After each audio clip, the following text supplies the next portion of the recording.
Assalamualaikum warahmatullahi wabarakatuh. Alhamdulillahirrahmanirrahim. Kita kembali lagi untuk melanjutkan pengajian kita tentang ilmu hikmah ya. Yang sebelumnya kita sudah membahas tentang maqam pipin, maqam tawadhu, ya, maqam ahli jihad, maqam ahli tobat, dan maunah-maunahnya dan firasatul mu'minnya. Jadi sekarang ini yang tahap kelima ya.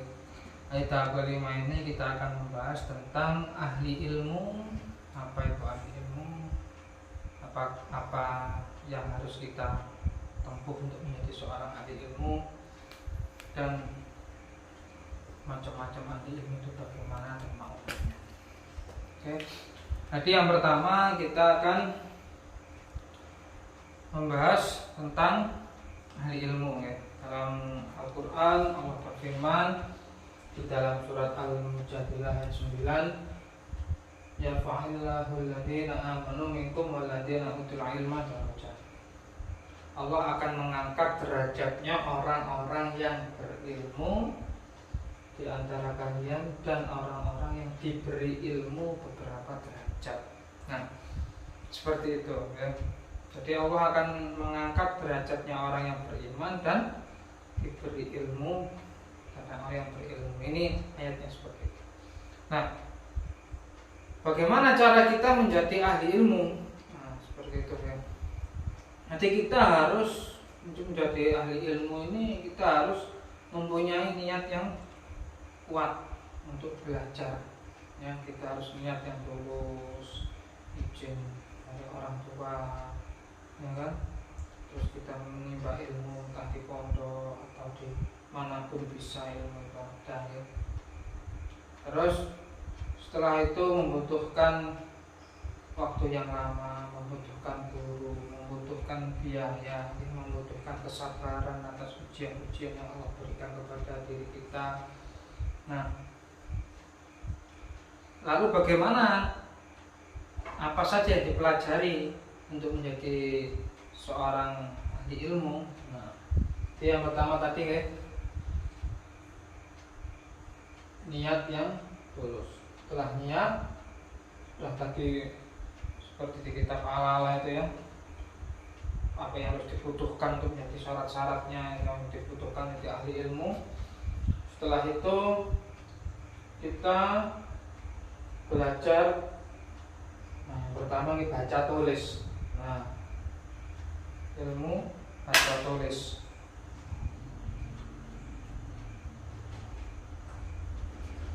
Nah, jadi mempelajari ilmu baca tulis ini ada di TPG ya. Sudah diajarkan di pondok pesantren Taufik, di pondok saya itu ada TPG.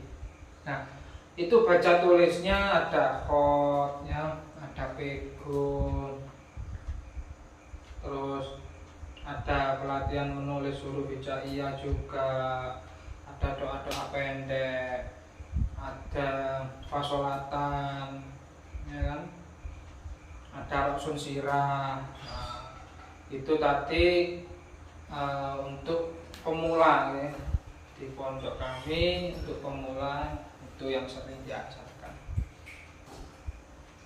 Dan ilmu baca tulis ini, nah, ketika dikembangkan pada kelas 1 ibtidaiyah nanti ada jurumiyah ya. Mulai ada Imriti, ada Alfiyah ya, kayak gini, ada Alfiyah Ibnu Malik, nanti ada Mantek, ada Balaghah, ada ilmu arud, ada ilmu bahar. Nah, itu ada nuansa Quran dan nuansa syair, ya kan? Nah, itu dibaca tulis, itu alatnya. Setelah dia membaca dan menulis sudah bisa, maka dia berikutnya yaitu mengamalkan untuk diri sendiri. Nah, baca tulis, nah, tambahi paham lah, tambahi paham ya, paham, kita tambahi hafal, paham, hafal, terus praktek. Nah, praktek ini kepada pribadi dulu. Ya. Setelah praktek pada pribadi sudah bisa, kita akan berikutnya mencontohkan untuk orang di sekitar kita. Ini sudah manfaat untuk diri sendiri, sudah contohkan ke orang yang sudah bermanfaat. Dan berikutnya mengajar. Nah, untuk mengajar. Yang terakhir berkarya. Nah, dalam berkarya ini bisa mengarang kitab, bisa membuat video-video, bisa apapun. Kalau berkarya lebih ke mengarang kitab seperti itu. Jadi, seperti itu ya jalannya ahli ilmu. Nah, lalu kelas-kelasnya ahli ilmu lah ini beda-beda nih, tergantung ya. Kalau kita belajarnya kelasnya internasional ya, kita banyak pengalaman di luar negeri, bisa tahu ini, bisa tahu ternyata akhir zaman di luar negeri dan lain-lain. Nah, ini kelas internasional. Ada yang kelasnya nasional, jadi sekitar Indonesia, mungkin belajar di pondok-pondok yang sekitar Indonesia saja. Ada yang kelasnya cuma di itu kabupaten, di sekitar kabupaten saja, ya kan? Ada yang kelasnya cuma satu di wilayah Jawa Timur atau di Jawa Barat atau di Jawa Tengah nah, seperti itu. Nah, itu tadi kelas-kelasnya ahli ilmu, ada yang internasional, ada yang nasional, ada yang kelas kabupaten, ada yang di wilayah. Nanti ada ahli ilmu yang berjuang sesuai dengan kapasitasnya masing-masing, yang mungkin kelas TPG, mungkin kelas ibtidaiyah, mungkin kelas kelas sudah mengajar ngaji kita, beda-beda nih cara pengamalannya sesuai dengan kapasitas masing-masing, tapi tetap disebut dengan ahli ilmu sesuai dengan kapasitasnya. Nah, itu tadi ahli ilmu. Terus setelah itu dia juga belajar ilmu tafsir Quran, belajar ya, asbabun nuzul, makiyah madaniyah, nasikah mansukah, hakiki dan majazi, binaya istikharah ya. Nah, terus belajar ilmu hadis juga. Saya juga pernah belajar di Tubir, salah hadis, mulai hadis mutawatir, hadis sahih, hadis hasan, hadis dhaif, macam-macam hadis dhaif ya kan, terus hadis palsu, hadis mungkar, seperti itu. Nah, itu tadi belajar tafsir Quran, belajar hadis, belajar ilmu alat ya kan, seperti itu ahli ilmunya. Jadi juga memang butuh waktu yang lama untuk menjadi ahli ilmu, itu butuh waktu yang lama dan kesabaran. Terus setelah itu setelah membahas tentang kelas-kelasnya sudah, membahas tentang kitab-kitabnya yang harus dipelajari ahli ilmu sudah, membahas manfaatnya sudah. Nah, sekarang kita akan membahas tentang ma'unah-ma'unahnya ahli ilmu. Nah, nanti ma'unahnya ahli ilmu, kelebihan-kelebihan ahli ilmu ini bagaimana cahaya Allah yang masuk kepada ahli ilmu, apa perbedaannya dengan yang makom-makom yang sebelumnya. Oke, jadi seperti ini ya. Makom muhibbin itu auranya itu dari pancaran fitrahnya itu terpancar ya. Karena dia sudah jadi diri sendiri, sudah memancar. Jadi secara tidak langsung dicintai banyak orang, dia amanah, semangat, dan supaya pasti orang punya yang suka. Itu dari makomnya muhibbin. Terus makomnya tawadhu, siapa sih yang tidak suka orang yang tidak sombong ya, sedangkan ilmu pertama itu akan menjadikan kita sombong, menjadikan rendah hati, dan yang ketiga menjadikan kita tidak bisa apa-apa. Nah, orang tawadhu itu seperti itu tadi. Jadi dia diberi amanah oleh gurunya, kan ngajar bisa, disuruh bersih-bersih bisa. Nah, ini makom tawadhu. Dia auranya itu kalau makom tawadhu itu dia tuh manut, akhlaknya baik. Nah, seperti itu. Itu auranya orang yang tawadhu. Jadi membuat auranya tuh bikin orang itu percaya gitu loh.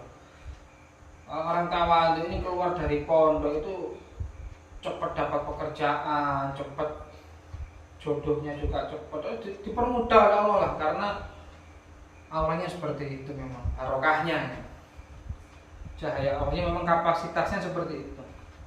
Terus yang ketiga yaitu makomnya ahli jihad tadi. Jadi kalau kita ketemu ahli jihad itu wah semangat, langsung wah kita semangat, kita jelas musuhnya apa yang dihadapi, wes pokok semangat lah ahli jihad. Jadi auranya itu membuat kita itu semangat untuk berdakwah, untuk meruqyah, untuk mengobati dan lain sebagainya yang sudah jelaskan di ahli jihad sebelumnya gitu. Ada 19 macam musuh itu, berarti auranya semangat para ahli jihad itu, masya Allah. Nah, untuk di ahli taubat yang saya jelaskan sebelumnya itu memang ahli taubat itu firasatul mukminnya itu beda dengan yang lain ya. Jadi mungkin yang 3 tadi itu umum, di pondok-pondok itu umum ya. Makom tadi mulai makom muhibbin, makom tawadhu, makom ahli jihad itu sudah umum, di mana-mana sudah umum. Kalau di makom ahli taubat ini beserta maunah dan firasatul mukminnya ini memang beda. Kan tadi sudah saya jelaskan, yang sudah saya latih, saya kembangkan dan saya sebarkan ke para santriwan santriwati saya itu ada 11 tahap ya. Ini saya jelaskan lagi. Ada 11 tahap. Jadi 1 merasakan, menyebarkan, ya kan? Terus setelah itu dia bisa mendiagnosa. Setelah dia sudah bisa mendiagnosa berbagai macam penyakit, zahir, batin, alhamdulillah dan lain sebagainya, lalu dia bisa itu tadi meruqyah mandiri. Bisa sebelum dia ke pasien dia sudah meruqyah mandiri. Itu yang kelima. Yang pertama tadi merasakan, menyebarkan, ya kan? Mendiagnosa, terus dia meruqyah mandiri, terus setelah itu dia bisa memusatkan energinya, ya kan? Terus dia bisa memanipulasi energinya, bisa membuat pagar, ya kan? Terus cahayanya tadi bisa membuat sejuk tadi. Terus berikutnya ke-8 dan ke-9 itu dia bisa memiliki aura yang menenangkan, yang menyejukkan. Jika dipandang itu orang-orang yang bingung, yang gabut, yang galau atau yang sedih itu bisa sembuh dengan hanya melihatnya saja.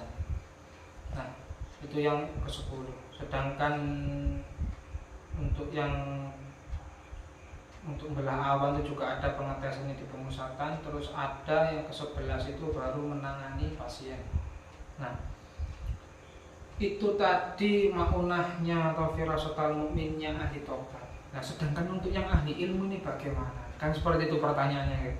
Jadi maunahnya ahli ilmu atau firasatul mukminnya ahli ilmu itu lebih tinggi. Ibarat seperti ini. Ini perbedaannya. Kalau ahli taubat itu masih on off, ya. Jadi dia bisa mengaktifkan, bisa off, aktif, berarti on off gitu. Jadi ibaratnya kalau lampu ini masih cetekan ya, masih bisa cetek on off seperti itu.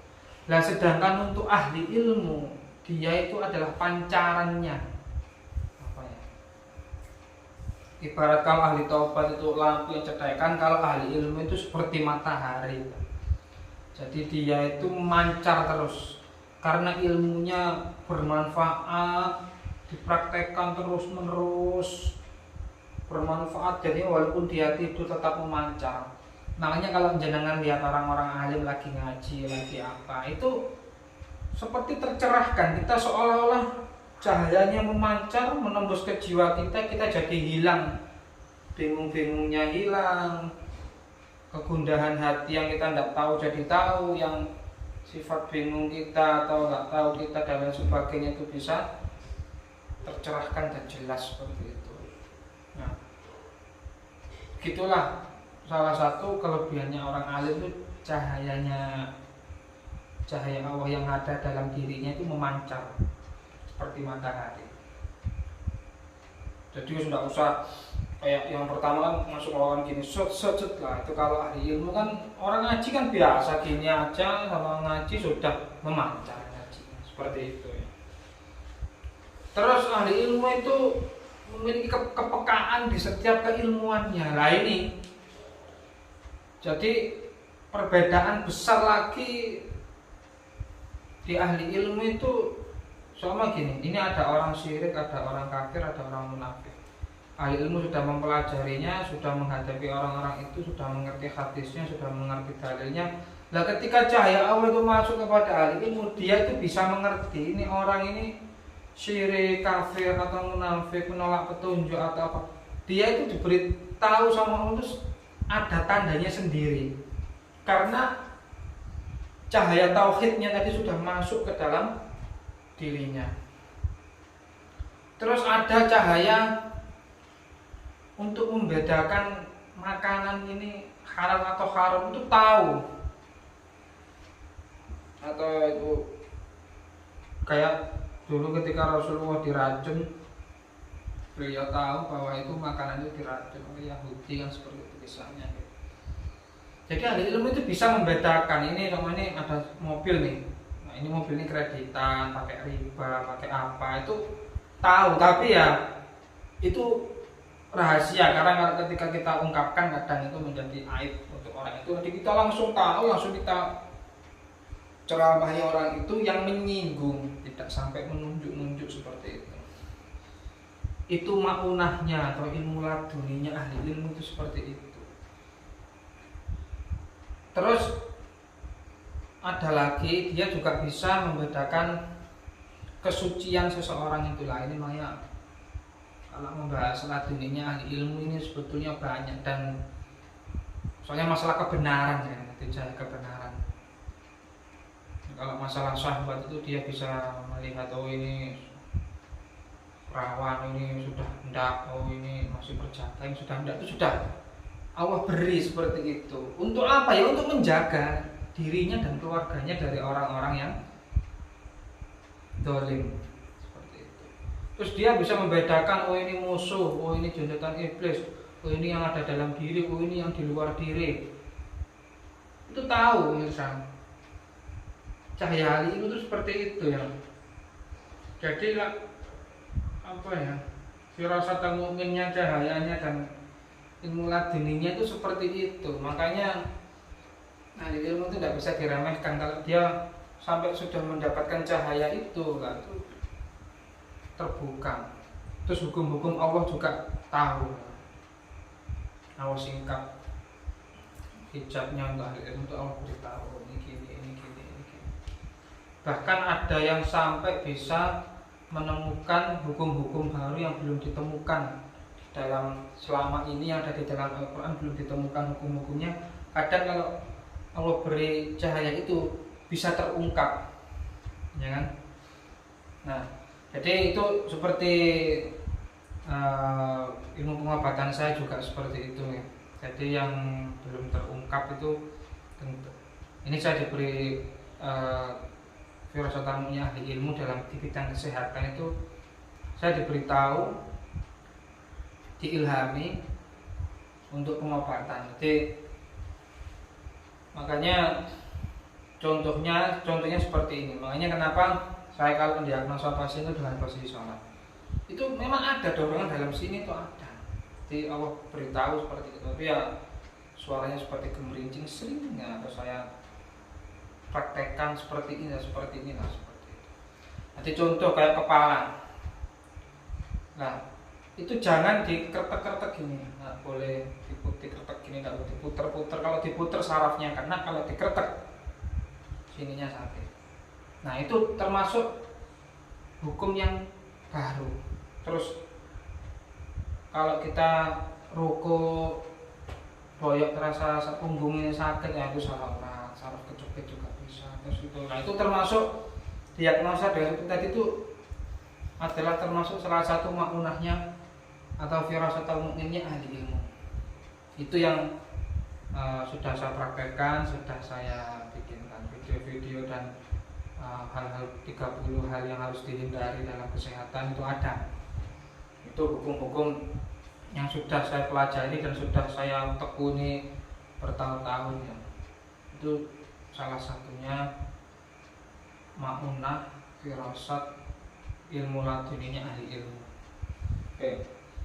Nah terus ada banyak sebetulnya, dan juga tentang alam juga, tentang ilmu falaknya juga beri cahaya pengetahuan yang gaib. Mungkin mau diberitahu bencana alam, beliau sudah tahu, ya kan? Terus bagaimana cara menanggulanginya atau gimana, itu sudah diberitahu. Tadi maunahnya ahli ilmu, ya. Jadi luar biasa ahli ilmu ini. Makanya kita mendapatkannya juga harus membutuhkan waktu yang lama dan harus itu, dan khasiatnya pun ya juga luar biasa. Orang-orang alim itu luar biasa. Itu tadi ya, mulai dari bagaimana caranya kita persyaratan mencari ilmu ya, harus niat yang tulus, ya kan? Ada ridho orang tua, terus ada gurunya, yang membutuhkan waktu yang lama, membutuhkan kesabaran, membutuhkan keistiqomahan, ketekunan. Terus mulai belajar ya, berikutnya setelah itu baru belajar baca tulis ya, mulai ilmu khot, pego, tajwid ya. Terus ilmu alatnya mulai jurumiyah, mulai imriti, alfiyah, atau amsilati, bisa mantek, balaghah, ilmu arud, ilmu bahar, ilmu Quran, tafsir Quran, membedakan asbabun nuzulnya, makiyah, madaniyah, nasyikha, mansukha, hakiki, majazi, kinayah, istikharah, ya kan? Terus belajar ilmu hadis, ya kan? Hadis sahih mutawatir, hadis sahih, hadis hasan, hadis dhaif, terus hadis palsu, hadis mungkar, banyak ahli ilmu. Terus kelas-kelasnya bisa kelas internasional, kelas nasional, kelas wilayah, atau kelas kabupaten saja, dakwakan sesuai kapasitasnya masing-masing. Lalu maunahnya tadi ya, maunah tauhid, maunah kesucian diri, maunah membedakan harta halal haram, maunah dari keberkahan ekonominya, maunah bisa membedakan musuh atau kawan atau lawan, maunah bisa menunjukkan hukum-hukum Allah yang belum tertulis mungkin di dalam Al-Quran, maunah dalam sisi hal kesehatan, atau maunah di dalam info-info alam yang gaib. Itu ahli ilmu seperti itu, dan cahaya ahli ilmu itu memancar laksana matahari. Nah, itu seperti tadi ilmu ladun yang kalau dipraktekkan itu seperti itu ya. Ngeri-ngeri sedap. Kalau yang aman mungkin ya deteksi penyakit gitu aman. Atas ilmu laduninya ahli ilmu mungkin bisa mengetahui penyakit seseorang, bisa menyembuhkannya, jarak dekat, jarak jauh, hal seperti itu. Kalau untuk hal-hal yang ini harta, oh ini sepedanya ini riba, ini saya tahu nih.